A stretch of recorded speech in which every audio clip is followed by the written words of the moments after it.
Okay, this is our last video. This will go with numbers 4 and numbers 8 in your assignment. So this is going to talk about the discriminant. The discriminant is that little expression that you see, and you may not think it's so little, but it's that expression that you see under the radical in your formula.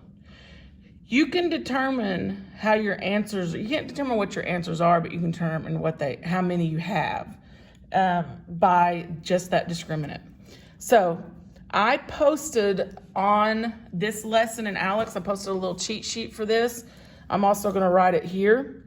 If your discriminant is greater than 0, then you're going to have 2 real answers, 2 real roots, 2 real x-intercepts, however you want to call them. Remember, there's lots of names we can call these, but you're going to have 2 real roots if it's greater. If your discriminant is less than 0, you're going to have no. That's the one that we did just the video before. That was this type. It means you're going to have a complex answer. So, what it means is they're not real numbers because they're complex.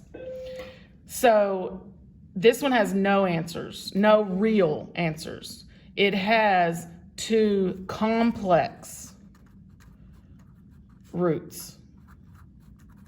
But on the Alex program, it's only going to ask how many real roots, and you're going to put 0. But I do want you to understand, this is the ones that have the complex answers, which means I is going to be in your answer. That means you got a negative under the radical. I want you to understand what that means. Okay, the last one is if it equals 0. If it equals 0, that means your parabola, that means the vertex of your parabola is perfectly on the x-axis. So that means that you get 1 real answer or real root. So those are the 3 types that you're looking for. If it's greater than 2 answers, if it's less than 0, if it's equal 1. So let's look at a problem. So 6x squared plus 7x minus 2 equals 0. So there's our quadratic equation. And remember, we're using our formula. I'll write it again. If you don't, we're not using the formula. What am I talking about? We're using the discriminant. I'm in a habit of doing the formula now. We're doing just the discriminant. So I'm gonna write it over here. So we're just doing that part only. So, but you still need to know that's A, that's B, that's C. All right, so B is 7, so 7 squared minus 4, A is 6, C is negative 2. So we're going to do just like we've been doing on these. We're going to put it in the calculator. So I'm going to go, and I know that's 49, so I'm not going to put that in as a radical. So I'm going to do 49 minus 4 times 6 times negative 2. Whoops, forgot my parentheses on that one. Negative 2. Okay. Enter. That answer is 97. Well, greater than 0. 97 is greater than 0. So that means you have 2 real roots. And I think you only have to put the 2 in Alex. So you put 2 in. That's your answer.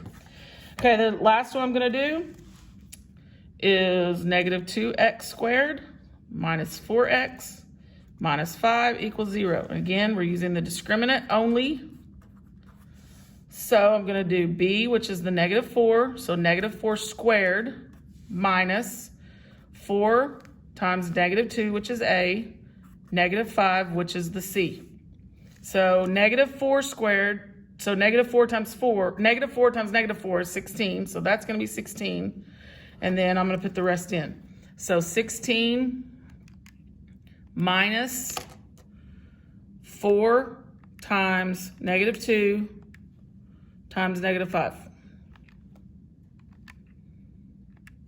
Okay? So that's what that looks like. Negative 24. is the answer on that one. I'll take that 16 off. I don't need that there. Okay, so once I put all this in, I got negative 24. And then this time, that means it's less than 0 because it's a negative. So this one has 0 real roots. And remember, that means that this one had complex answers, which means there was an I in your answer. It means you got a negative under the radical, because remember, this is your discriminant. This is what's under the radical in your formula. So we got a negative. So that means it's a complex answer. So 0 answers, 0 real roots. Okay? So that's how you use the discriminant to determine what kind of answers you're going to get in your quadratic formula problems. All right, so that concludes lesson 4.6, the quadratic formula and the discriminant. So go to your ALEKS program and you can start working on your problems.